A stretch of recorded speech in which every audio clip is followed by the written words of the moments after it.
Kalau NPM naik, net profit margin naik, operating cash flow-nya turun, artinya banyak piutang yang belum dibayar. Artinya konteksnya apa? Pemerintah melihat ada peluang. Begitu lihat Pertamina, oh kamu kan banyak duit. Ya, net profit margin pinjem dulu. Saya pinjem dulu deh. Ya pinjemnya dalam arti kewajiban dia di delay. Business judgment rule, Mas Awali. Iya itu. Tidak pernah menurut saya dari Pertamina kita bisa belajar. Tidak ada yang murni business judgment rule. Karena pasti ada yang namanya juga intervensi untuk kepentingan pemerintah. Tapi ada pemerintahan yang solutif, ada juga yang nggak mau tahu urusan kamu.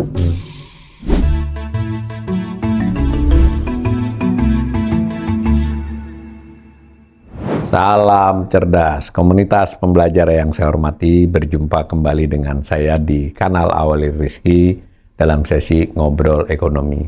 Kali ini saya ditemani kolega saya, sahabat saya, Mas Yanuar Rizky. Assalamualaikum, Mas. Waalaikumsalam warahmatullahi wabarakatuh. Ya, kita kayaknya perlu melanjutkan beberapa sesi ini untuk dari Mas Yanuar banyak berbicara tentang laporan keuangan, ya entitas-entitas yang besar lah.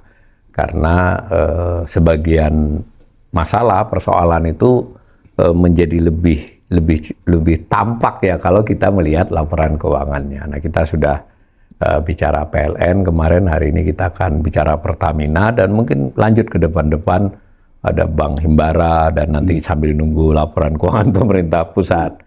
Nah, ini kita agak banyak slide-nya untuk nanti bisa dipanggil oleh Mas Yanuar kapan diperlukan. Ini untuk Pertamina ya, hari ini kita mau bicara, ini disajikan dalam dolar Amerika ya. Kayaknya mulai 2011 Mas, 2010 saya lihat masih rupiah tuh. Nah ini asetnya 91,63 miliar, 100 berarti berapa triliun itu, 1.500 triliun kayaknya kurang lebih ya. Kemudian ada likuiditasnya, ada ekuitasnya. Next. Ini kalau digambar seperti ini Mas, aset, kemudian liabilitas, kemudian ekuitasnya. Nah, sebetulnya kalau dilihat begini next, ya relatif terkendali sih kalau utang per asetnya Pertamina secara buku ya, ya di kisaran 50-51. Kemudian lanjut, nah tetapi di antara aset tadi mungkin bisa dikomentari Mas, itu saya lihat di aset itu ada kas dan setara kas ya yang biru. 14,61 miliar itu berarti kurang lebih 200-an lebih triliun ya, 220-an triliun itu. Nah, pada saat bersamaan ada piutang pemerintah, bagian dari aset lancar ya ini semua ya, 4,5 miliar dolar berarti ya 70-an triliun itu. Mungkin ini menarik kalau saya lihat gambar ini nanti ditanya Mas, kok kayaknya hubungannya kalau yang biru kas setara kasnya naik, ya ininya piutang pemerintahnya turun. Piutang pemerintah ini kompensasi dan subsidi. Kompensasi sih baru, kalau subsidi kan dari lama. Nah ini jumlahnya. Jadi persis 2025 ini ternyata piutang pemerintah naik hampir ya nggak sampai 80% naiknya tuh.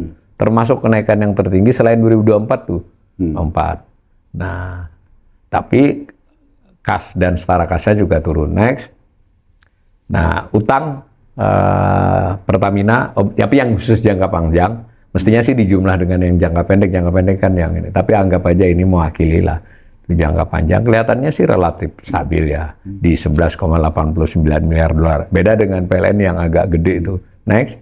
Nah, dari sisi penjualan yang khusus 2025 Mas, sengaja saya potong biar pemirsa kita ini. Jadi penjualan dan pendapatan memang banyak tuh Mas, penjualan dalam negeri, penjualan ekspor minyak mentah ya, 51,76 miliar, 6,45 miliar. Nah kompensasi lumayan 4,44 miliar, subsidi 5,69. Kalau dijumlah ya 10 lebih itu, 10 miliar lebih. Terus 10 miliar lebih berarti ya 170 triliunan ya.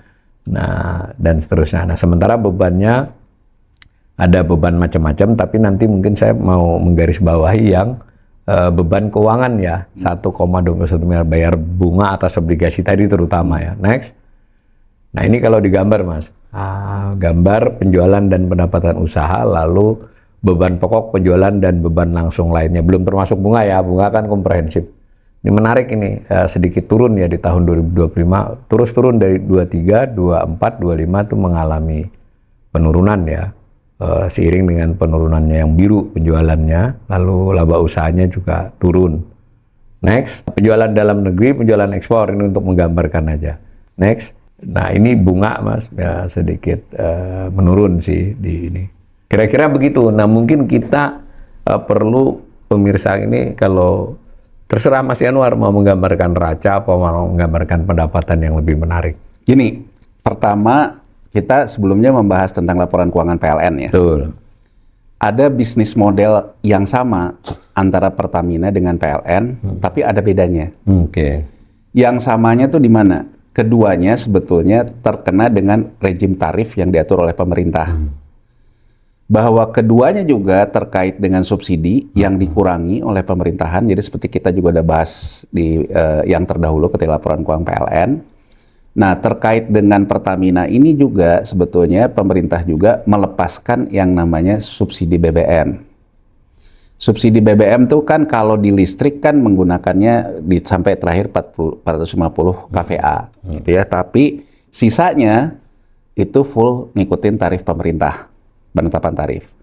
Nah, Pertamina karena soal BBM ini mungkin sudah sejak lama ya menjadi beban pemerintahan dan jadi fokus dari LOI, IMF dan segalanya. Nah, Pertamina ini kan mulai melakukan diversifikasi tentang persepsi masyarakat tentang bensin gitu. Kalau dulu kita selalu ngomong tuh semua disebut bensin. Disebut bensin gitu. Bensin tuh apa? Premium. Sampai akhirnya produk premiumnya tuh dihilangkan. Karena produk premium dihilangkan itu, premium itu dapatnya dari kilang, dari hulunya dia. Tapi karena dari kilang itu oktannya juga oktan rendah, gitu ya, harus ada proses lagi, sehingga sebetulnya jadi mahal. Nah, orang selalu mengatakan gitu, kenapa di Malaysia misalnya, oktannya seharga oktan Pertamax gitu, tapi dianggap sebagai bensin yang murah. Nah, ini sih mungkin lebih bukan di area kita ya, mesti ke area orang-orang yang mengerti energi. Jadi artinya bahwa sebetulnya kenapa ada dibutuhkan tambahan oktan, yang kasus yang sekarang juga lagi rame itu ya, yang terkait Pertamina kan terkait itu tuh, karena harus ngeblending itu yang akhirnya sesuai dengan oktan tertentu lah. Nah sampai akhirnya dihilangkanlah nih produk premium ini, karena persoalannya juga sudah tidak match dengan kilang kita. Sudah tidak ada juga untuk membeli oktan seperti itu dari luar. Itu alasan teknisnya. Tapi sebetulnya alasan non teknisnya untuk menghilangkan yang namanya barang subsidi. Ya, persepsi lah ya. Permainan persepsi di situ. Kan kita cukup nuansanya tadi kan Mas Awalil bilang di 2011 dan sebagainya. Nuansa menghilangkan premium itu luar biasa. Muncullah yang namanya Pertalite. Jadi Pertalite itu kan kurang lebih asumsi yang dibangun adalah bahwa karena kalau dari kilang kita sendiri itu sebetulnya oktannya sudah boleh dekat dengan oktannya Pertamax, tapi belum Pertamax juga lah. Jadi disebut dengan ini, saya ingin mereverse dulu ingatan kita ke tahun 2008 sampai 2012 Mas Awalil, ketika subsidi itu dihapus ya. Jadi Pertalite itu asumsi yang diberikan itu adalah karena kalau ngambil dari hulu kita, bisnis hulunya, oktannya kalau mau dikeariin ke premium yang oktan 88, itu malah nambah biaya lagi. Karena sebetulnya oktannya sudah di 90. Makanya disebutlah Pertalite. Iya, bro. Karena kalau oktan 90 ini, muka Pertamax yang oktan 94 ya, Pertamax itu, mesti nambah lagi zat kimia yang diimpor, itulah harga Pertamax. Jadi sebetulnya Pertalite itu karena adanya barang oktan rendah dari luar maupun dari kilang kita itu 90. Sementara premium dulu 88. Tapi kalau mau kelas Pertamax mesti ditambahin lagi oktan alat tertentu, zat kimia tertentu menjadi Pertamax. Inilah Pertalite. Nah, orang ribut lagi gitu. Kalau misalnya Pertalite tidak lagi menjadi, karena barang premium subsidi premiumnya dihapuskan. Nah, yang Pertalite ini itu sebetulnya barang subsidi atau bukan? Cukup tegas sebetulnya, bukan. Bukan. Yang disubsidi itu tinggal solar. Solar. Karena pemerintah fokus bahwa subsidi tepat sasaran itu terkait dengan transportasi dan segala macam. Ya. Tapi di sini pun timbul perdebatan. Karena kan banyak mobil-mobil bagus juga pakai solar gitu loh. Akhirnya. Solar. Ya, singkat cerita sebetulnya subsidi itu tinggal terkait dengan solar, minyak tanah udah diganti gas, Ya. LPG 3 LPG Ya, jadi melon, LPG 3 segala kilo macam itu. dengan Nah, Pertalite sebetulnya itu masuk ke dalam harga yang diatur oleh pemerintah. Tapi bukan barang subsidi, Mas Awalil. Jadi sebetulnya Pertalite akan masuk ke namanya kompensasi. Jadi sebetulnya kalau di Pertamina bedanya sama PLN, Pertamina sebetulnya yang solar dan sebagainya itu barang subsidi, LPG barang subsidi, tapi kita ke BBM aja lah ya, biar kita simpel ya. Pertalite bukan barang subsidi, tapi harga diatur oleh pemerintah. Di atasnya itu Pertamax, Pertamax Turbo, Pertamax Dex, itu murni pasar, Mas Awalil. Sebetulnya kalau kita mau konsisten, ini bukan termasuk yang tarif diatur oleh pemerintah. Jadi ketika kemarin pemerintah itu menahan harga Pertamax, sebetulnya ada kompensasi lain di 2026 ini non-Pertalite. Sebelumnya kompensasi hanya untuk Pertalite. Untuk Pertalite. Ya kan? Nah, ada kompensasi lain yang non-Pertalite, yaitu Pertamax, untuk khusus di 2026. Nah, dari pengetahuan kita ini, bagaimana kita cara membacanya? Cara membacanya berarti kalau sekarang terkait dengan subsidi, itu terkait dengan solar dan sebagainya, kompensasi itu terkait dengan Pertalite. Iya. Itu Mas Awalil. Prinsipnya begitu. Prinsipnya itu. Ya kan? Tapi kalau kita lihat di 2026 kemarin, ada juga kompensasi yang disebabkan karena Pertamax-nya diatur harganya. Kita akan lihat nanti di laporan tahun berikut. Makanya Mas Awalil tadi lihat angka kompensasinya naik di 2024, naik di 2025. Ya. Karena gini loh Mas Awalil. Kalau yang namanya subsidi, kita udah bahas. Ada pagu anggarannya di APBN. Sepanjang dinyatakan sepanjang sesuai dengan pagunya, tidak ada penambahan, ya tinggal penambahannya di APBN berikutnya. Itu yang akan menimbulkan piutang, Mas Awalil. Kalau terkait dengan Pertalite, meskipun dia kompensasi, tapi sepanjang range harganya itu masih sama, sebetulnya tidak ada. Kompensasinya juga sudah dianggarkan. Iya, oh iya betul. Di belanja lain-lain biasanya. Jadi gini loh. Pertalite tidak disebut sebagai subsidi, tapi disebut sebagai kompensasi. Harga diatur pemerintah. Di waktu di APBN dia di state di belanja lain-lain. Belanja lain-lain. Jadi sebetulnya beda dengan, kan kalau PLN kan subsidi 450. Di luar itu dinamika pasar, tapi nanti pemerintah ngatur harga. Jadi kompensasinya itu kan bisa sky is the limit gitu loh Mas Awalil. Tapi kalau Pertamina, Pertalite bukan barang subsidi, tapi sudah disepakati dari awal tetap akan dikompensasi karena pemerintah akan ngatur harganya untuk transisi dari masyarakat dari premium pindah ke pasar kan Mas Awalil. Jadi artinya sebetulnya kalau kita lihat Pertamina bedanya sama PLN gimana? Kompensasi Pertalite pun sebetulnya sudah dipagukan di APBN. Makanya tadi Mas Awalil bilang kan angka kompensasinya nggak muncul. Gitu loh Mas Awalil, karena sudah dipagukan. Beda dengan PLN. Tapi bisa nggak subsidinya melebihi APBN? Bisa. Kalau harga Pertalite-nya misalnya harusnya kalau berdasarkan formula naik katakan aja ke 10.500. Pemerintah pengen tetap 10.000. Berarti kan 500 ini tambahan kompensasi Mas Awalil. Selain subsidi. Selain subsidi. Di subsidi pun sama kan? Kalau harganya misalnya katakanlah solar 5.000 gitu. Tahu-tahu jadi 5.500 kalau produksinya ada tambahan kan? Berarti kan tambahan 500 ini, tambahan 500 di sini akan masuk ke tambahan APBN perubahan kan? Gitu kan Mas Awalil. Sekarang kita lihat nih yang tabel yang Mas Awalil tadi yang antara piutang, Mas Tommy ini coba. Antara piutang dengan Kas. kas. Nih coba lihat Mas Awalil ya. Di 2010 ya, Iya. ketika transisi dari premium Iya. ke arah pertalite, ini masih segaris nih. Kas tara kasnya juga segaris dengan piutangnya. Ini masih segaris terus. Nah, perubahan terjadi sebetulnya ya ketika di 2017, 2016 dan di sini. Nah, saya ingin memberikan gambaran gini. Pertamina itu ada yang disebut dengan natural hedging. Jadi kalau kemarin ketika kita membahas PLN tuh mesti melakukan hedging karena dia belanjanya US dollar, dapatnya rupiah, dia mesti hedging US dollar. Ya, hedging di kurs ya. Hedging di kurs. Jadi kan kurang lebih gini. Ya, Dapat pendapatan dari orang yang bayar listrik rupiah. Dapat pendapatan dari pemerintah subsidi rupiah. Dapat pendapatan dari pemerintah kompensasi rupiah. Tapi belanja saya beli batu bara walaupun di dalam negeri pakai US dollar. Beli gas untuk pembangkit walaupun di dalam negeri pakai US dollar. Beli IPP dalam US dollar. Jadi kan pendapatan rupiah, belanja US dollar. Iya. Maka saya tidak ada natural hedging. Kalau natural hedging itu begini Mas Awalil, pendapatan saya US dollar,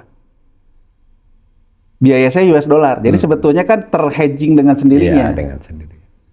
Kalau naik ikut naik, Nah, turun ikut makanya turun. kalau kita lihat di laporan keuangan PLN kemarin ada yang namanya Selisih kerugian kurs, ya. hasil lindung nilai. Di Pertamina ini tidak terjadi. Ini yang saya kecil bilang banget lah. kecil banget. Ini yang saya bilang terjadi bedanya di sini. Iya. Jadi meskipun Pertamina itu menjalankan fungsi PSO Mas Awalil Iya. terkait dengan subsidi glass melon, Solar. terkait dengan solar, terkait dengan pertalite, terkait dengan Pertamak juga oleh pemerintah tahan harganya.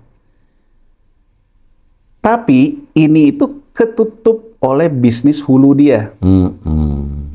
Makanya tadi dari slide Mas Awalil itu ada harga pokok penjualan dipisahkan sama dia dengan harga pokok hulu dan lifting. Iya, benar. Jadi sebetulnya Mas Awalil, kalau kita lihat sekarang penjualan minyak itu yang di angka gede ini, ada angka dari penjualan hilir. Hilir ini artinya jualan BBM, jualan gas. Ada juga penjualan hulu. Nah, penjualan hulu ini misalnya kemarin ya yang waktu di Kongres Buruh. Ya kan, tahu-tahu Dasko nelfon di Rut Pertamina. Gara-gara menurut Presiden Buruh akan ada PHK 50.000 orang karena dari sisi pengusahanya udah nggak kuat bayar gas. Ini bisnis hulunya Pertamina, Mas Awalil. Tapi sesuai dengan konstruksi kita, ini ikut mekanisme pasar. Jadi artinya apa? Pertamina, walaupun itu dari hulunya dari dalam negeri kita, dia jualnya dalam US dollar. Dia juga jual mengikuti harga internasional gasnya. Ya. Walaupun pembelinya di dalam negeri. Nah, karena model bisnisnya seperti ini, berarti Pertamina itu walaupun penjualan hulunya di dalam negeri, tadi kan Mas ada angka juga kita lihatin nih. Penjualan dalam negerinya kan begini naik. Iya. Ekspornya cenderung stabil. Kurang lebih kita mau ngomong, sebetulnya hulunya Pertamina baik itu menghasilkan gas, menghasilkan minyak mentah, ya kan, menghasilkan segala yang petrokimianya kan dia juga punya yang petrokimianya, gitu ya, ada yang petrokimianya. Sebetulnya di pasar ekspor nggak kompetitif Mas Awalil. Nggak kompetitif itu artinya apa? Ya harganya ketinggian punya kita. Ini yang saya bilang juga waktu kemarin kita PLN, beban cost overrun. Jadi ketika dulu membuat ininya itu cost overrun-nya juga tinggi. Ini kan dibagi nih. Jadi gini Mas Awalil, ada yang menarik sebetulnya terkait dengan fenomena ketika politik energi rendah dijalankan oleh Amerika Serikat ya. Di situ tuh kita menjadi perusahaan migas kita tuh menjadi perusahaan yang tidak sangat fleksibel gitu. Karena beban HPP kita tuh udah tinggi dari awal. Jadi begitu pemain minyak-minyak dunia itu menggeser HPP-nya ke bawah sini, kita udah nggak bisa ngikut Mas Awalil. Karena ketinggian di sini. Ketinggian di sini tuh akibat apa? Akibat ya kalau yang banyak diutarakan, sumur kita udah tua, sekali narik itu banyak yang bocor, ongkosnya gede. Tapi saya ingin menyoroti di luar itu juga memang ada cost allocation namanya di akuntansi Mas Awalil. Ketika investasi untuk kilang ini ada cost overrun-nya yang ketinggian, itu di cost allocation kan sepanjang umur produksi. Umur produksi. Diratakan. Itu juga menjadi beban. Dan cost overrun itu banyak faktor ya. Banyak faktor. Ada faktor non teknis juga. Ada faktor non teknis. Nah, di banyak negara Mas Awalil kebanyakan itu yang ininya Mas Awalil. Jadi ada kebijakannya ini karena ini cost allocation, dia merubah metode akuntansinya. Misalnya gini Mas Awalil. Ya kan? Misalnya nih di banyak ada beberapa negara Afrika yang menempuh hal seperti ini. Cost overrun-nya itu tinggi. Overhead cost-nya tinggi dari belakang. Dia merubahlah yang namanya kebijakan akuntansi. Kilang ini usianya dulu 10 tahun. Dibagi cost allocation-nya, pembaginya jadi 10 tahun kan ya, betul. Agar si yang namanya harga pokok penjual, harga pokok produksi itu bisa turun, panjangin aja nih. Toh habis 10 tahun juga dia masih bisa jalan nih minyak di sumur nih. Panjangin lah jadi 20 tahun, jadi 30 tahun. Ini namanya merubah kebijakan akuntansi nih Mas Awalil. Tapi tentu ada konsekuensinya. Ada konsekuensi pajak lah, ada konsekuensi macam-macam lah. Tapi beberapa negara ada yang menempuh ini. Jadi walaupun sumurnya udah tua, harusnya tuh udah nilai residual, dia pakai terus. Jadi kan cost overhead-nya tuh turun. Nah, saya menduga Mas Awalil, tadi kan ada kita lihat ya di 2024, 2023, 2024, 2025 ya. Ada penurunan harga pokok. Ya.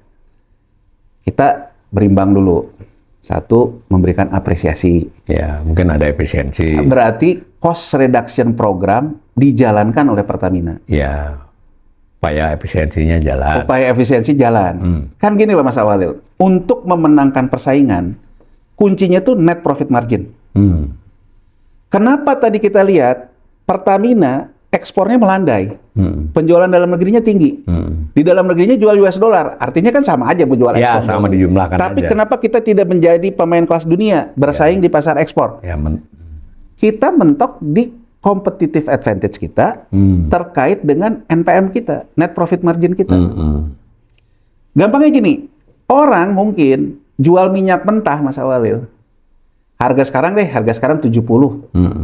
Harga 70 itu untuk beberapa perusahaan migas di luar negeri yang biaya overhead-nya 40 Mas Awalil, berarti NPM-nya 30.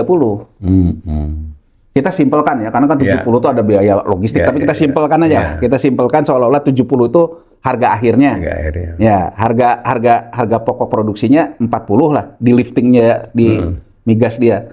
Berarti kan net profit marginnya 30.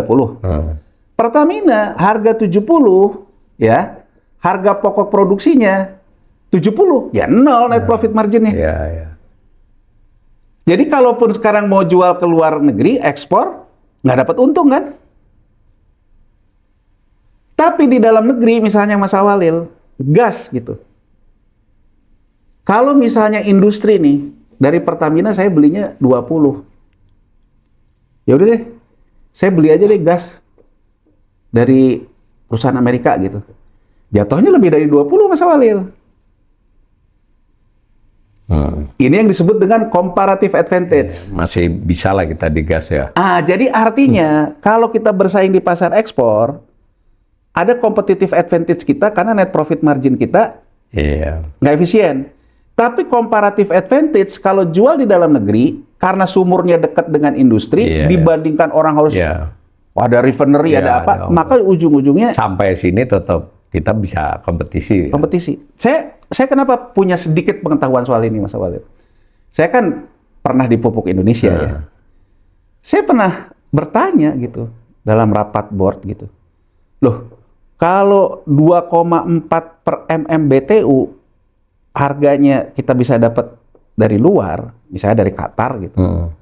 Kenapa kita nggak beli dari Qatar aja dibandingkan beli dari Pertamina Itu pun sudah pakai peraturan presiden ya. Kalau di pupuk kan nggak boleh lebih dari 6. Iya. Lah saya bilang, kalau kita beli dari Pertamina 6 US dollar, beli aja dari Qatar 2,4.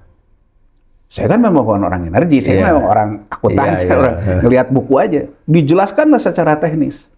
Pak, ini 2,4 kalau kita beli dari Qatar, ini freight-nya segini. Nanti di sini harus ada refinery. Refinery-nya segini. Jatuh-jatuhnya Mas Awal 10. Oh, gitu ya. Jadi artinya di mata konsumen, pakai cerita saya tadi pupuk, di mata saya sebagai konsumen, Pertamina tetap punya comparative advantage dibandingkan di pasar domestik. Di pasar domestik, karena kalaupun saya ngambil ke pesaingnya di luar, begitu nyampenya di sini, secara daya banding tetap lebih murah Pertamina, meskipun harga dia. Jadi Pertamina, Mas Awalil, sebetulnya dia diuntungkan oleh apa? Diuntungkan oleh pasar dalam negerinya. Karena yang dari luar, kalaupun mau masuk, banyak ongkosnya. Jadi diuntungkan di situ.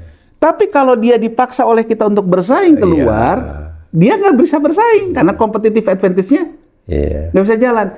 Jadi dari sini dulu nih, saya ingin menjelaskan dulu. Apakah Pertamina sudah menjadi perusahaan kelas dunia? Saya mengatakan belum. Tapi ya insya Allah menuju lah gitu. Tapi udah kurang lebih. Kalau kita mengatakan apakah dengan kita melihat tren di 2024, tren di 2025, tadi kan Mas Awalil lihatin pendapatan labanya naik. Dan ada penurunan terhadap ongkos produksi. Apakah itu sudah bisa kita katakan Pertamina sudah menuju perusahaan kelas dunia? Jawabannya menurut saya belum. Karena lebih mengandalkan penjualan domestik. Lebih mengandalkan penjualan domestik, tapi karena memang dibayar juga pakai US dollar. Ya, karena US dollar ya. Jadi kan dia sebetulnya menguntungkan kan? Itu yang natural hedging-nya di situ. Itu natural hedging. Nah, artinya Mas Awalil, bedanya sama PLN di sini. Iya, PLN jualnya rupiah. Dia terbebani oleh PSO. Coba kita lihat tadi ya, angkanya tuh kalau saya lihat tadi 50 miliar US dollar kan, total penjualannya. Ya, coba Mas Tommy. Penjualan. Yang tabel aja, yang tabel. Ini. Ini. Nih, Mas Walil ya. Iya. Nih lihat nih. Penjualan dalam negeri minyak mentah. Itu dulu. Dalam negeri itu ya. Nah, penjualan dalam negeri minyak mentah, gas bumi, energi panas bumi, dan produk minyak. Yang PSO-nya ada di mana? Di produk minyak. Itu yang dia jualan SPBU. Jualan juga gas melon. Gitu loh Mas Walil. Kalau PLN kita lihat di sini, angka ini semua jualan listrik. Ya semuanya PSO boleh dibilang. Iya. Tarifnya ditentukan. Tapi Pertamina untuk penjualan dalam negeri minyak mentah, enggak Mas Walil. Harga pasar dan dijualnya juga dalam US dollar. Penjualan dalam negeri gas bumi yang aku ceritakan tadi. Ke pupuk itu. Ke pupuk tadi. Ini Mas Awalil, pendapatan ini dalam US dollar dan harga pasar. Pertamina diuntungkan oleh apa? Meskipun biayanya nggak efisien, segala macam nggak efisien, tapi dia boleh dibilang entry barriers, perusahaan asing yang mau jual sama-sama minyak mentah, sama-sama gas untuk industri, sama-sama gas bumi, energi panas, entry barriers-nya itu ongkos. Iya. Berlaku juga kalau kita mau ekspor sebenarnya. Jadi sebetulnya yang terjadi sebetulnya ini yang disebut dengan monopoli yang tapi diciptakan karena bisnis Mas Awalil. Jadi bukan gini loh, bukan bahwa nggak boleh masuk. Bukan. Boleh juga kita masih. Boleh, silakan aja. Cuman tetap saja yang namanya industri di sini, yang namanya segala macam. Kalaupun mau beli dari luar, tetap lebih mahal Mas Awalil. Nah, Pertamina value driver dari sininya diuntungkan oleh comparative advantage-nya. Jadi Mas Awalil ya, angka ini menjadi pendapatan dia dalam US dollar, angka komersil, dia dibebanilah yang namanya produk hilir dia, produk minyak. Iya. Ya Mas Awalil ya? Iya. Jadi kalau kita lihat nih Mas Awalil, di angka 51,8 miliar US dollar ini, coba lihat nih. Kompensasinya ini berarti kan Pertalite, karena kan di 2025 Pertamax harganya nggak diintervensi Belum, sama ini baru Pertalite yang Pertalite, kompensasi. ya kan? Berarti kan ini kompensasinya 4,4. Iya. Ya, kemudian biaya subsidi 5,6. Ya. Artinya Mas Awalil, 54 ini 10 dari dia 11 jual lah sudah. 10. 10, 51. Ya. Ya kan Mas Awalil, 51 dari 10. Artinya kalau 10 ini anggap aja Mas Awalil, anggap aja bahwa dia mengkompensasi selisih harga, anggap aja bahwa yang dia jualan Pertalite, jualan solar, jualan segala macam itu gitu ya. Kita anggap aja 30 deh.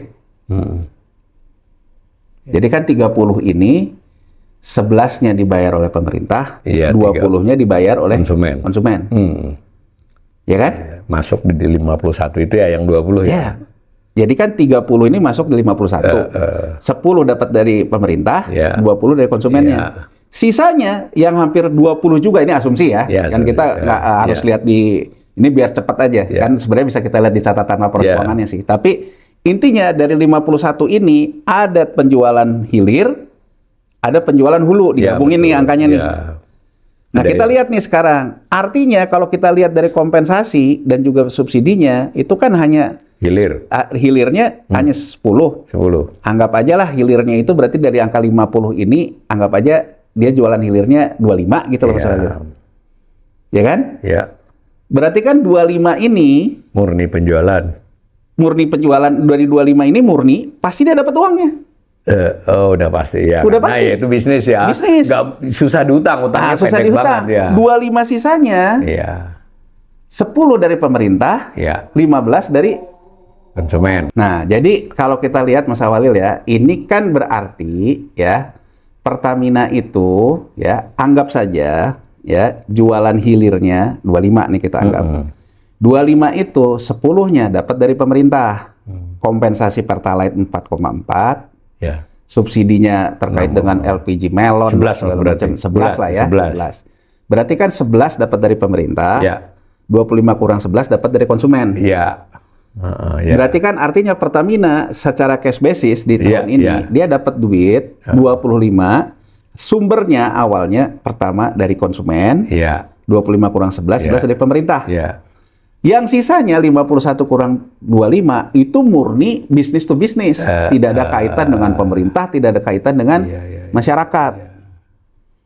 Jadi artinya bedanya sama PLN apa? Dia natural hedging Mas Awalil, meskipun dia ada peningkatan biaya terkait dengan misalnya katakan saja harus nanggung dulu kompensasi pemerintah yang belum dibayar, subsidi yang belum dibayar. Tapi dia punya pendapatan selain itu yang bisa menatural hedging. Itu bedanya sama cukup PLN. Besar. PLN. Kalau PLN tuh nggak punya Mas Awalil. Sama juga dengan ada yang nanya ke saya, apa sih bedanya antara PLN, Pertamina, dan Pupuk? Karena sama-sama mendapatkan uang dari subsidi dan kompensasi dari APBN. Bedanya, PLN, kalau kita mau konsisten mekanisme pasar, sebetulnya pemerintah tidak boleh mengatur tarif, Mas Awalil. Tapi kan balik lagi, kalau tidak mengatur tarif listrik, bisa demo berkali-kali, Mas Awalil. Karena kan orang nggak kuat kan. Jadi pada akhirnya, meskipun mencabut subsidi, sebetulnya PLN itu tetap semuanya itu barang subsidi nih, Mas Awalil. Dengan rejim harga. Dengan rejim harga. Bisnis modelnya 100% boleh dibilang terkait dengan keputusan pemerintah. Pupuk terkait dengan kuota subsidi yang harus disediakan APBN itu barang pemerintah. Tapi sisa produksi setelah dikurangi kuota subsidi itu barang bebas. Dan pupuk nggak beda sama Pertamina loh. Di dalam negeri jualannya rupiah loh. Kalau dalam negeri karena jadi inilah bedanya Pertamina. Kalau Pertamina di dalam negeri pun dia jualannya US dollar. Dia punya keuangannya aja US dollar. Jadi sebetulnya Pertamina ini, Mas Awalil, salah nggak kalau misalnya pemerintah lagi dalam tekanan fiskal, lagi ada tekanan sosial, kayak kemarin Pertamax jangan naikin dulu. Nggak salah menurut saya. Dari sudut pandang pemerintah sebagai pemegang saham. Karena pemerintah sebagai pemegang saham lihat nih, laba kamu nih lagi gede nih. Ada cadangan laba ditahan. Kas setara kasnya Kas setara banyak. Ditahan. Nah, ini pandangannya Mas Awalil. Laba ditahan setelah dikurangi dividen, itu masuk ke dalam neraca sisi ekuitas laba ditahan. Ya. Laba ditahan yang belum ditentukan penggunaannya. Ya. Nah, kalau pemegang sahamnya mengatakan laba ditahan yang belum ditentukan penggunaannya ini pakai untuk ngatasin cash flow kamu. Iya, atasan cash flow. Karena saya akan minta kamu Pertamax pun tidak dinaikkan. Dari kacamata pemegang saham, boleh nggak ini? Iya, boleh. Haknya Hak pemegang saham. Jadi kita juga harus fair, Mas Awalil. Sebagai sebuah keputusan out of the box, pemerintahan Prabowo ini bolehlah.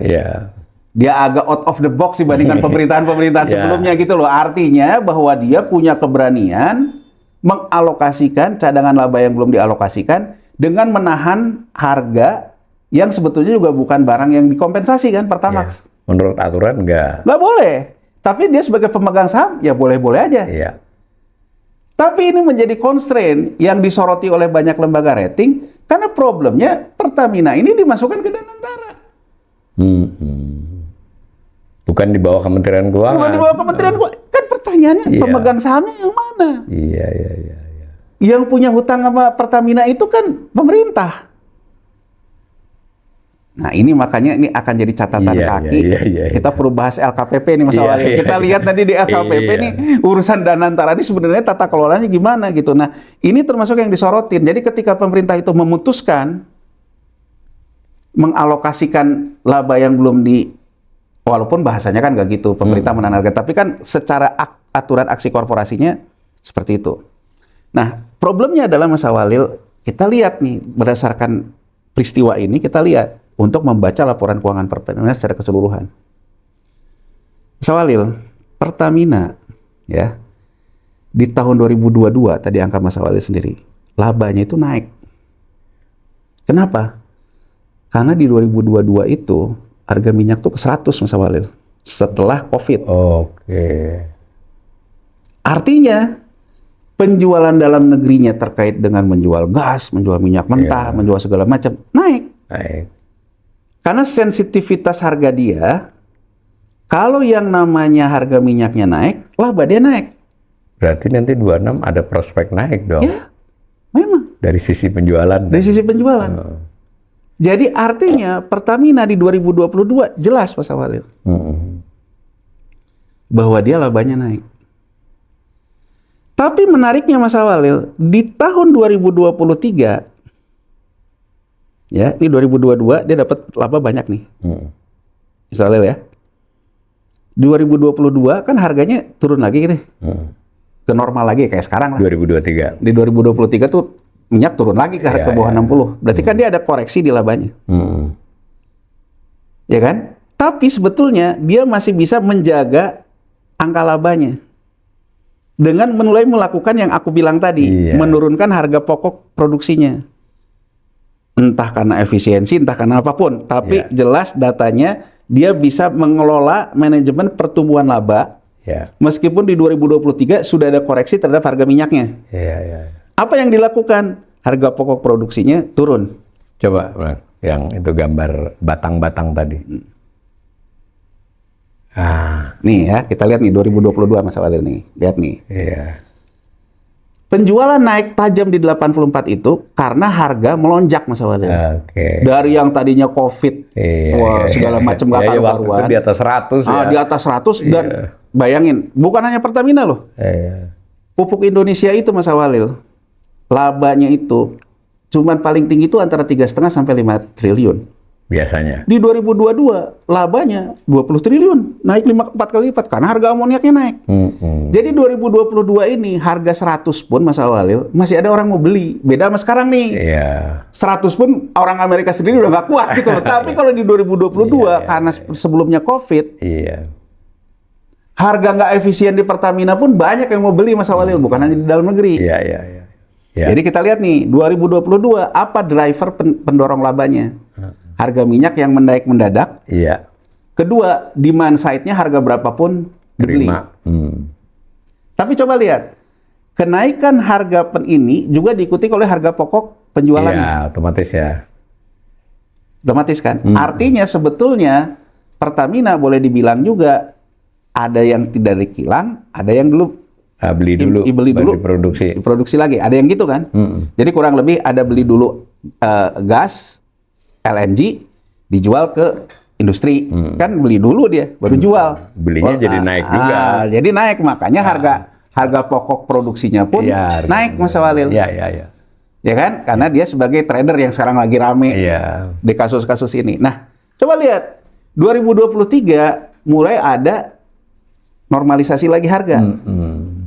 Pendapatannya turun, Mas Walil. Iya. Coba kita lihat nih, 2022 ya, 84. Kita angkanya kita bulatin aja biar gampang. 84, beban pokoknya 75. Berarti net profit marginnya itu ada di angka 9. 9. 9 dari 84. Yang soal ya, 9 dari 84. Coba kita lihat di bawahnya nih. Kita lihat dari cerukannya aja. Iya, iya, iya. Jadi artinya di 2023 net profit marginnya meningkat. Oh, Meskipun labanya turun. Iya, betul, betul. Itu nominal ya. Kalau ini netnya ya. Artinya kenapa dia walaupun pendapatannya itu turun, tapi net profit marginnya naik, tak bisa dipungkiri. Mungkin ada upaya cost reduction program. Iya, iya, iya. Tapi Mas Walil, menariknya nih, di 2023 ini, ya, operating cash flow-nya, daripada kita bolak-balik ke tabel tadi, tapi kita langsung aja. Jadi di 2023 itu, Mas Walil, kas setara kasnya dan piutang pemerintahnya, yang Mas Walil bilang tadi, kalau piutang pemerintahnya naik, kas setara kasnya turun. Turun ya. Itu menjelaskannya apa? Operating cash flow. Oh. Ya, Jadi ada laporan lagi di laporan keuangan ini yang sebutnya operating cash flow. Betul. Jadi kalau kita lihat dari 2023 ini, kita bisa meraba apa yang terjadi di Pertamina di 2026 sebetulnya. Ini agak mirip ya. Mirip. Jadi saya kenapa poinnya ke sini agar yang ngikutin kita ini bisa tahu kemana sebetulnya kita ngelihat Pertamina arahnya saat ini. Jadi pertama, net profit margin (NPM)-nya meningkat. Presentasi itu ya. Persentasenya. Walaupun pendapatannya turun, tapi NPM-nya naik. Artinya dari sudut pandang mengelola pertumbuhan laba berhasil sebagai perusahaan. Nominalnya turun tapi NPM-nya tetap naik. Kan perusahaan itu growth-nya kan di situ. Iya, growth. Nah, terus tapi ini sebetulnya net profit margin buku atau cash. Nah, iya. Nah, kalau kita lihat di 2023 diikuti oleh penurunan operating cash flow. Jadi, kalau di 2022 operating cash flow-nya katakan aja 10, Mas Walil. Di 2023 operating cash flow-nya itu 8 turun. Kalau yang sehat NPM naik, operating cash flow naik. Kalau NPM naik, net profit margin naik, operating cash flow-nya turun. Artinya banyak piutang yang belum dibayar. Artinya konteksnya apa? Pemerintah melihat ada peluang.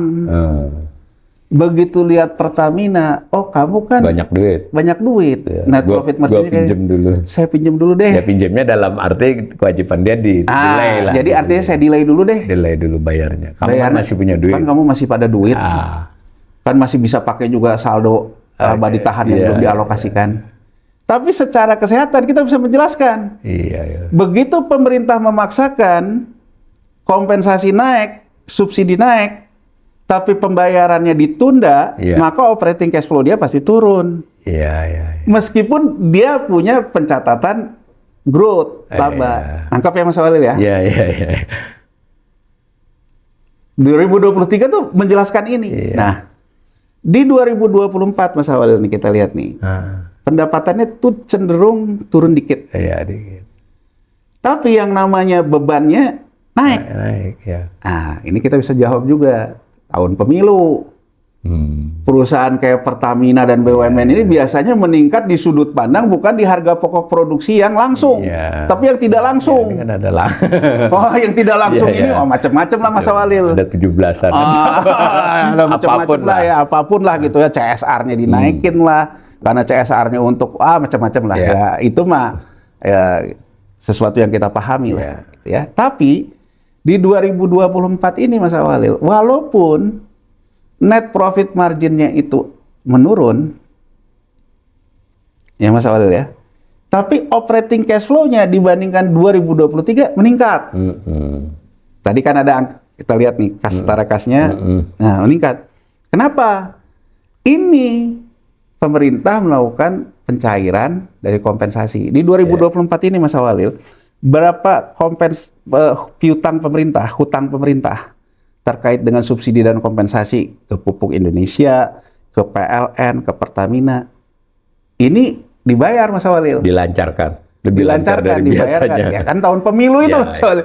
Ya, supaya sana juga bisa keluar. Kalau nggak dibayar nggak bisa keluar. Kan tahun pemilu itu loh. Jadi artinya saya ingin menggambarkan bahwa perusahaan-perusahaan ini ya memang mesin. Iya, ada kaitannya. Ada kaitan itu. Jadi sebetulnya kita lihat di 2024 operating cash flow-nya dibandingkan 2023 naik meskipun NPM-nya turun. Artinya sebetulnya karena pemerintah membayar kompensasi. Makanya Menteri Keuangan Purbaya kemarin kan mengatakan urusan PLN dan Pertamina itu gampang. Yang penting kita pemerintah bayar terus saja kompensasinya. Itu kan soalnya kan dia sendiri yang ngomong. Sebetulnya benar itu. Tapi yang dilakukan enggak. Jadi artinya berdasarkan kita ngelihat laporan keuangan ini, memang Pertamina ini akan menjadi semakin sehat kalau kompensasinya juga lancar. Lancar ya. Jadi dia punya duit cash. Meskipun dia punya natural hedging, tapi kalau untuk sehat dia tetap butuh ini ya. Oh iya, tetap butuh walaupun dia punya natural hedging. Jadi gini loh, beda sama PLN Mas Walil. Kalau PLN begitu nggak dibayar benar-benar nggak punya duit nih. Tapi kalau Pertamina memang dia punya natural hedgingnya. Tapi kan kalau nggak dibayar tetap ada gangguan terhadap cash flow dia. Ya kan, sementara penugasan lain-lain mungkin banyak, mesti naikin CSR lah, mesti naikin apa kan. Lancar nih di 2024. Nah, di 2025 Mas Walil. Nah, ini nih. 2025 pendapatannya turun karena harga minyak ke 64. Iya. Secara rata-rata 6. Secara rata. Nah, 25 nih, belum ngomong 26 nih. Iya. 25 nih. Tapi kita juga perlu apresiasi, net profit marginnya naik lagi. Iya. Jadi boleh dibilang bahwa Pertamina melakukan yang namanya cost reduction program. Nominal labanya tetap, tapi kan penjualannya turun ya. NPM-nya menang baik. Operating cash flow-nya mulai seret lagi Mas Walil. Iya, turun ya. Mulai turun lagi. Ini menjelaskan yang Kastaraka sama piutang tadi ya. Ini paralel ya. Paralel, berarti pemerintah mulai telat-telat lagi bayarnya. Nah, yang menarik, coba ke angka yang beban hutang tadi Mas Tommy. Yang hutang jangka panjangnya turun. Hutangnya apa? Ini dia obligasi jangka panjang. Nah, nih lihat Mas Walil. Jadi coba kalau kita lihat, ya, Pertamina, ya, ketika pemerintah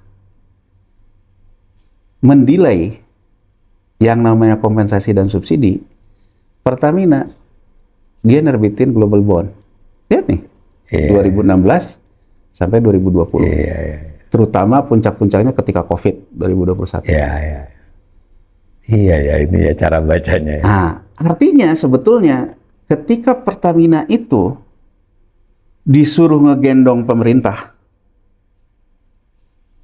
walaupun dia punya natural hedging, tapi dia tetap yang namanya cash flow harus dijaga ya. Tetap dia harus butuh uang cash. Dan itu ratusan triliun rata-rata. Mau beli dulu minyak dari luar kan harus ada duitnya Mas Walil. Iya. Ya kan, kalau dari pemerintahnya ini kan, ini makanya terjadilah peningkatan nih. Karena dari 2016 sampai dengan 2020, kalau kita lihat ada beberapa kali di situ juga harga minyak naik. Pemerintah juga mencoba menahan terutama Pertalite, terutama kan di situ waktu itu ributnya adalah orang yang biasa konsumsi Pertamax pindah ke Pertalite, sehingga naikkan biaya kompensasi Pertalite-nya. Jadi agak beda nih case-nya nih Mas Awalil dengan sekarang harga Pertamax yang dinaik kemarin 3 bulan terakhir itu kemarin nggak ditahan naikin. Kalau di periode Jokowi ini di tahun 2016 sampai 2020 banyak konversi dari orang yang tadinya pakainya Pertamax karena Pertamaxnya naik pindah ke Pertalite. Orang yang tadinya pakai Pertamax Dex karena Pertamax Dex-nya naik pindah ke biosolar. Nah, jadi kenaikannya itu terjadi di situ Mas Awalil. Tapi waktu itu membahasnya harus tepat sasaran. Yang ada kan cuman rame aja. Di foto orang Alphard minum Pertalite, dimasukin di medsos.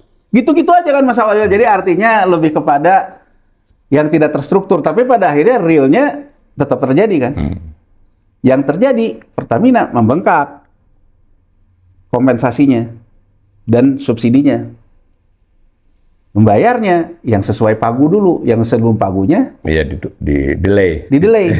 Sementara kalau konsumsinya di sini naik, di sini turun, berarti kan saya harus belanja dulu. Iya, ininya sisi juga Pertaminanya naik. Ini kan yang sekarang kasus yang lagi rame ini kan, itu kan sebetulnya inti persoalan tuh di situ Mas Awalil. Nah, pembiayaannya pakai apa? Sementara pemerintah cash-nya juga agak tersendat, terbitin obligasi. Bahkan mulai obligasi jangka pendek sampai $1 miliar juga loh. Iya. Yang jangka pendek pun dia harus terbitin. Tapi kenapa Mas Awalil setelah di 2021 atau 2022 ini dia tidak punya kebutuhan lagi reissue obligasi yang Mas Awalil bilang tadi. Iya. Berarti yang jangka pendeknya tidak di revolving. Benar-benar diselesaikan. Di mana dia bisa nyelesain? Karena berkah harga minyak yang naik tajam di 2022. Nih Mas Awalil. Jadi kita harus apresiasi dulu nih. Ya, Pertamina ngerjakan PR lah. Nah, jadi Pertamina begitu dapat berkah harga yang tinggi di 2022, iya. Dia melakukanlah yang namanya hutang-hutang yang harus sudah jatuh tempo. Dia bayar, tidak diperpanjang lagi. Ya, Jadi tidak isu baru. Bukan hutang ditutup hutang. Bukan, memang yang sudah jatuh tempo, tapi tidak nambah lagi. Tidak nambah lagi. Berkurang. Ini berdampaklah tadi ke penurunan harga pokok tadi. Iya. Di sini yang satu ini. Ini jadi sebetulnya analisa saya, cost reduction programnya itu terjadi di mana? Menurunkan biaya yang namanya beban keuangan, terutama obligasi jangka panjang ini.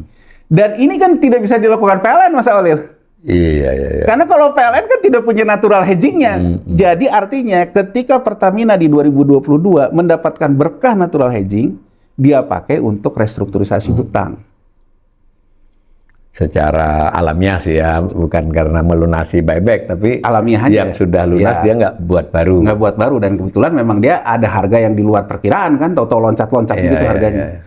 Makanya Mas Awalil lihat nih, setelah 2023 kan normal aja. Iya, segitu aja. Segitu aja, tapi artinya bahwa berkah harga minyak di 2022 dia pakai untuk merestrukturisasi struktur hutangnya. Berarti 2022 bisa naik dong ini. Ya. Ada potensi ya. Nah, pertanyaan Mas Awalil ini menimbulkan juga aspek nakal. Iya. Kalau sekarang saya lihat laporan keuangan Pertamina, satu, debt service rasionya membaik. Debt equity rasionya membaik karena hutang-hutangnya udah banyak yang dilunasin. Jadi kurang lebih saya bisa ngomong gini ke Pertamina, Pertamina, kamu kan punya cadangan laba yang belum dialokasikan. Hutang kamu juga lagi bagus nih. Kalau sekarang pemerintah naikin ya piutangnya, bahkan Pertamax yang gua buat barang ini tahan dulu harganya. Nanti bisa dihitung lah. Nanti bisa dihitung. Pertamina bilang, terus uang cash flow saya di mana Pak? Ngutang lagi aja. Iya.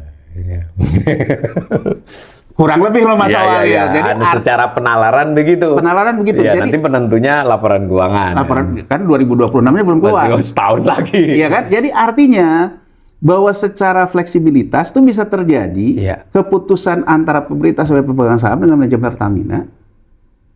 Misalnya apa ya, mungkin defisit. Defisit ditahan jangan sampai lewat 3. Iya. Salah satu jangan lewat 3 ini, ya udah deh, yang sudah dianggarkan pun gak usah dibayar dulu ke Pertamina. Iya. Terus Pertamina bilang, Pak, kalau saya ditahan, kan udah ada Pak storytellingnya, kalau pemerintah lancar, kita juga lancar. Iya. Tapi di antara semua orang yang lagi susah, kamu tuh lebih senang. Iya. Salah nggak kayak gitu? Nggak salah sih Mas Walil, itu Kemudian kan pemilik. pemilik kan Iya. gitu loh. Ya kan? Hmm. Kalau sekarang saya tahan juga, toh kamu debt equity rasionya juga lagi bagus, DSR-nya juga lagi bagus. Kalau kamu pergi cari hutang pun lagi bagus. Nah, ini bisa menjelaskan coba Mas Tommy ke yang beban keuangan. Nih, di 22 ke 23 Ya. beban keuangannya kan naik ke soalnya. Beban keuangan ini naik, berarti kan sebetulnya obligasinya turun, tapi hutang banknya naik. Iya. Ini akan terkait dengan tadi kompensasi yang ditunda. Di 2023 ke 2024 turun lagi. Karena pemerintah di 2024 ngelancarin Ya. piutang. Ya. Di 2025 turun lagi kan. Ya. Nah, sekarang kita lihat dengan di 2025 beban keuangannya turun, segala macam turun. Ini yang menurut saya menimbulkan ada ruang Iya, untuk diberi tugas tambahan. untuk diberi tugas tambahan. Iya. Pertamax nggak usah dinaikin. Iya. Karena kamu lagi punya Iya. kondisi keuangan yang Utang obligasi masih stabil, beban keuangan sedang turun, ya toh setara kasmu masih ada, gitu ya. itu peluangnya di situ. Jadi sebetulnya dari sudut pandang itu kita bisa menjelaskan. Kan saya lihat juga Bahlil marah ditanya wartawan. Kamu nih kemarin saya nahan harga Pertamax 3 bulan, gak pernah nanya ke saya. Iya. Kenapa nggak saya naikin? Giliran sekarang baru naik, saya naikin, harga minyak turun ini ribut gitu. Cuman kan orang tidak pernah bertanya sebetulnya di mana ruang pemerintah bisa mengenakan harga Pertamax kan? Ruangnya sebetulnya menggunakan cadangan semar yang ada di Pertamina. Iya. Tapi boleh dong begini, karena sudah berlangsung 3 bulan, Pertamina sudah mulai, wah ini kalau diterusin berat nih kami. Nah, yang jadi persoalan Mas Awalil, yang jadi persoalan setelah 3 bulan, ibaratnya gini loh Mas Awalil. Saya ngelihat nih, berapa lama sih kayak gini? Paling 2 bulan deh. Ya. Setelah 3 bulan, ternyata penyakitnya nggak selesai. Ya, harga minyak dunia masih gitu. Hormusnya nggak selesai-selesai, harga minyak nggak selesai-selesai. Baru sekarang mulai ada. Tapi kayaknya juga balik lagi. Sementara kalau mau hutang bank, utangnya kemana? Bank himbarannya lagi disuruh banyak penugasan yang Iya. Ya kan Mas Walil? Buat obligasi yieldnya tinggi. Yieldnya tinggi. Ruangnya ini kan. Makanya akhirnya diputuskan naik lagi yang Pertamax. Jadi artinya permainan kayak gini dalam jangka pendek bisa. Tapi kalau jangkanya durasinya ditambah, ibarat lari maraton. Kalau lari maraton, 100 meter pertama udah sprint, bisa nggak finish kita masalahnya. Kan gitu loh. Pertamina juga rawan ya. Rawan kan. Kita ikut maraton. 42 km. Tapi kita semangat 45, di awal lari. Yang ada bisa nggak finish kan masalahnya. Kecuali ruang fiskal pemerintah besar, ini Pertamina dilancarin ya nggak masalah. Nggak masalah. Nah jadi sebetulnya meskipun Pertamina punya natural hedging, meskipun Pertamina punya ini, tetap saja ada batasnya. Ada batasnya karena operating cash flow tadi. Iya, batasnya itu juga hitungannya bulan, nggak sampai setahun. Jadi sebetulnya dari sini Mas Awalil, kita bisa menganalisa nih. Banyak sekarang yang disebarkan BUMN laba fantastis di semester 1. Pupuk Indonesia, Pertamina, PLN. Ya ini Mas Awalil. Kalau sekarang PLN yang kita udah bahas.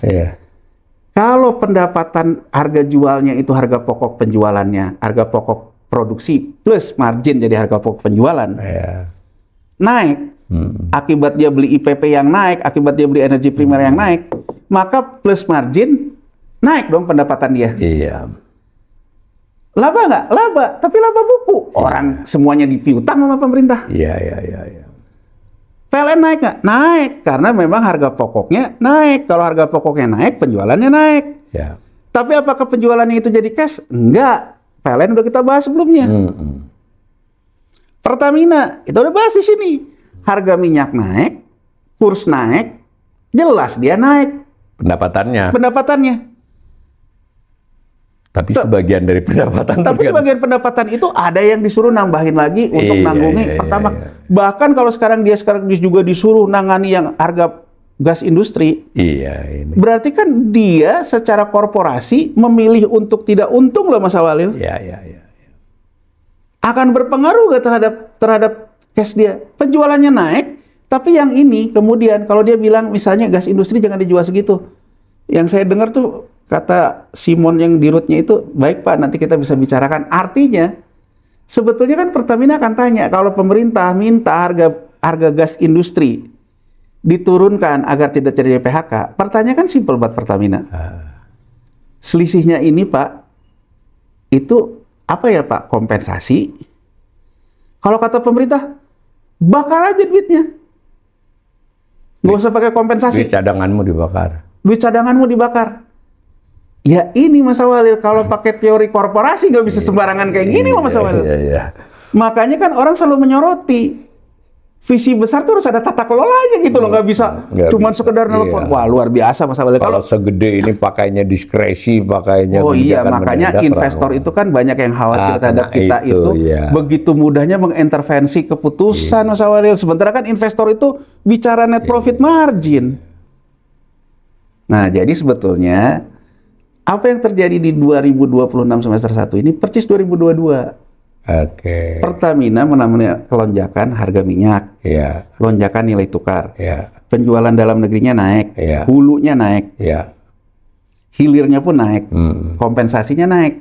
Dari sisi itu dia labanya meningkat bahkan. Tapi NPM-nya juga mungkin meningkat ya. Tapi dia dibebani penurunan operating cash flow. Ini.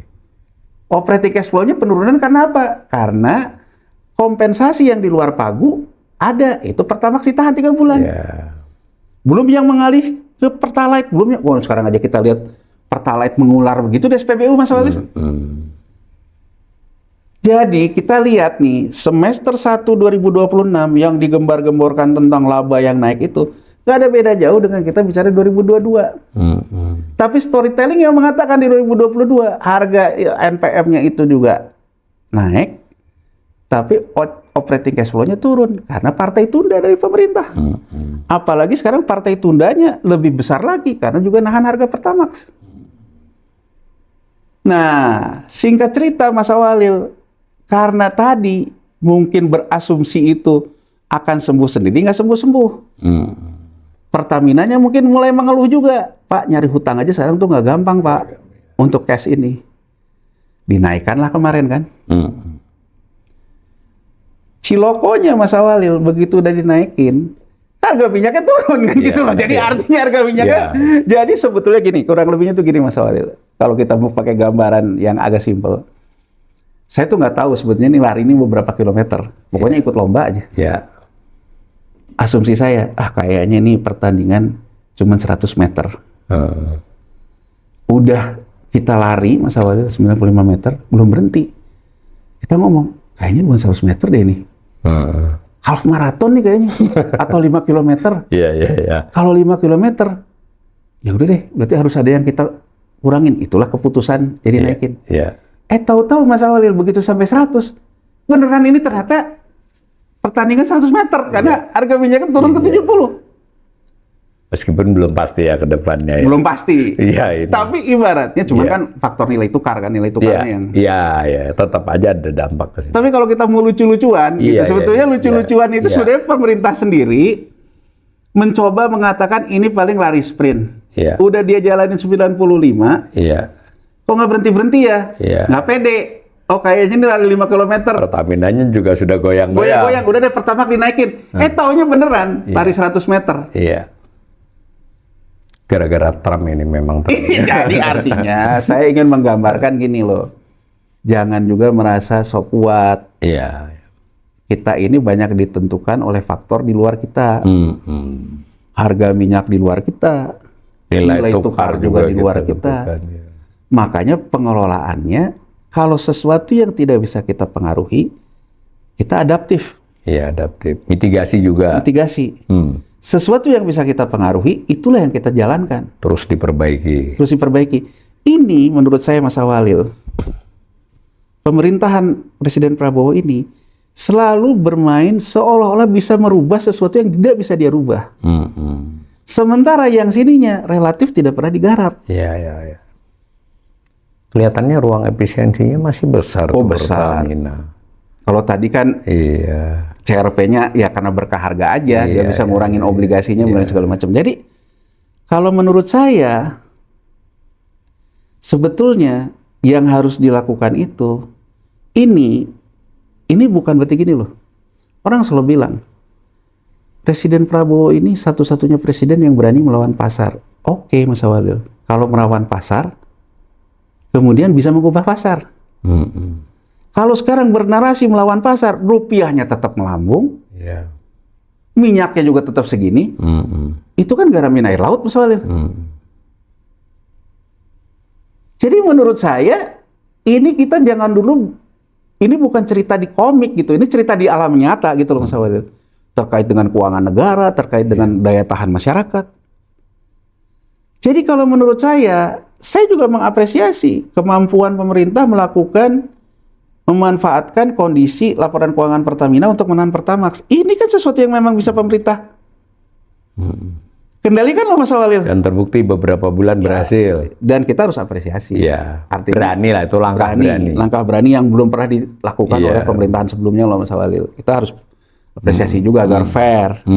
Berarti pemerintahan ini berani melakukan kebijakan-kebijakan yang dalam kendali dia, terutama terkait dia sebagai pemegang saham Pertamina, mengalokasikan laba.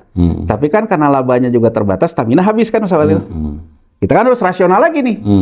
Rasional lagi berarti yang harus kita lakukan bagaimana agar ruang keuangan Pertamina ini bisa melebar, ya cost reduction program.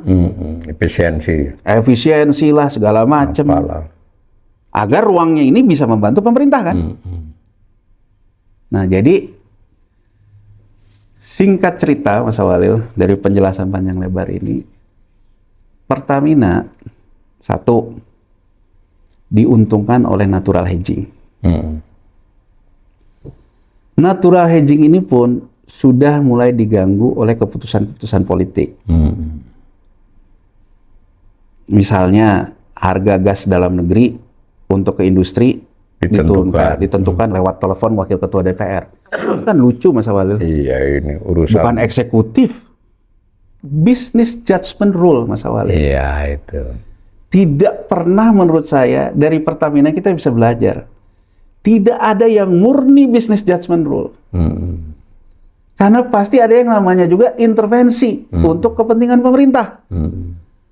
Tapi ada pemerintahan yang solutif, yang terlibat dalam proses polisinya.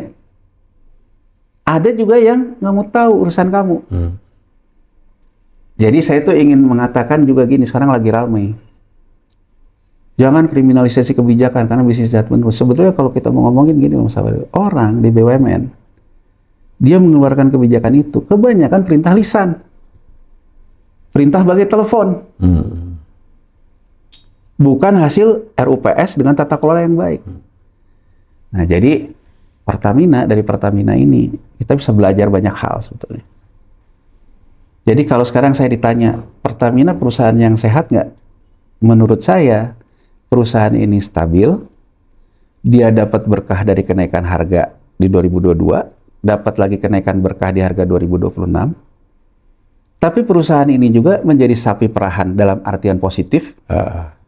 Keuangan negara membutuhkan bantuan dia untuk mengatasi defisit APBN, sehingga operating cash flow dia juga bermasalah. Nah, di era ini ada tambahan nih. Semua mau diintervensi. Nah, jadi kalau menurut saya, Presiden Prabowo mungkin harus berpikir secara sistematis ya. Kalau memang sekarang kita ingin merubah permainan, menurut saya merubah permainan yang paling efektif, lakukanlah yang bisa dikendalikan. Yang bisa dikendalikan ya macam-macam lah. Entah itu misalnya saja Pertamina mengefisienkan apanya, atau menempuh yang saya bilang tadi seperti beberapa negara Afrika, dikaji ulang dari sisi kebijakan akuntansinya, dinaikin umur ininya sehingga walaupun itu juga akal-akalan, tapi kan ya kurang lebih begitu Mas Awalil. Jadi dari Pertamina ini kalau kita lihat 2026 laba dia naik, nggak bisa kita bantah.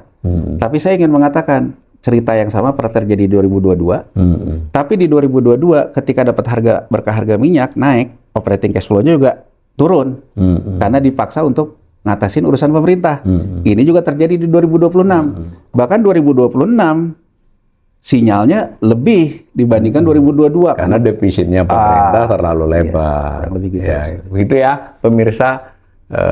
Nanti kita akan lanjut dengan beberapa laporan keuangan entitas besar lainnya, dan tentang Pertamina ini mungkin nanti secara khusus kita akan menyoroti beberapa aspek yang dibicarakan Mas Yanuar sambil kita juga menunggu info lanjutannya dari mereka. Terima kasih. Sama-sama.